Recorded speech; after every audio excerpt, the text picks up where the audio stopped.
بسم اللہ الرحمن الرحیم۔ لقمہ امام صاحب کو تب دیا جائے جب لقمے کا محل ہو، اور اگر غیر محل میں لقمہ دیا جائے تو لقمہ دینے والے کی ٹوٹتی ہے اور اس کو قبول کرنے والا امام اس کی بھی ٹوٹتی ہے۔ امام کی ٹوٹی نماز، سب کی نماز ٹوٹ گئی۔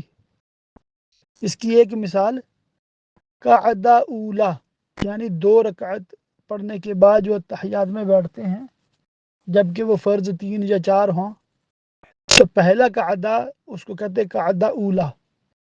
قعدہ اولا میں اگر امام کھڑا ہونے لگا، ابھی ہوا نہیں، بس تھوڑا سا لگا کہ کھڑا ہو جائے گا، تو اٹھنے ہی والا تھا، اس وقت لقمہ دینا جائز تھا، ٹھیک تھا، درست تھا۔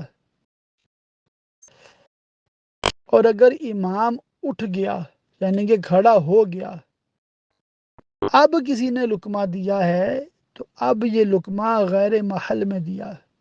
جیسا آپ نے بتایا کہ امام کھڑا ہو گیا، اس کو لقمہ دیا گیا، وہ بیٹھ گیا، تو اب غیر محل میں لقمہ لینے کی وجہ سے امام کی نماز ٹوٹی، چاہے اس نے آخر میں سجدہ سہو کیا ہے، یہ نماز نہیں ہوئی، ان کو یہ دوبارہ پڑھنی ہے۔ آپ کی بارگاہ میں عرض ہے، دعوت اسلامی کا ایک بکلیٹ ہے، رسالہ ہے، نام ہی اس کا یہ ہے لقمہ دینے کے حکام، یا نماز میں لقمہ دینے کے حکام، ایسے کچھ نام ٹائٹل ہے۔ ویب سائٹ سے سرچ کر لیں، وہاں سے ڈاؤن لوڈ کر کے پڑھ لیں، یا مکتبۃ المدینہ سے حاصل کر کے پڑھیں، انشاءاللہ تعالی بہت معلومات ہوگی۔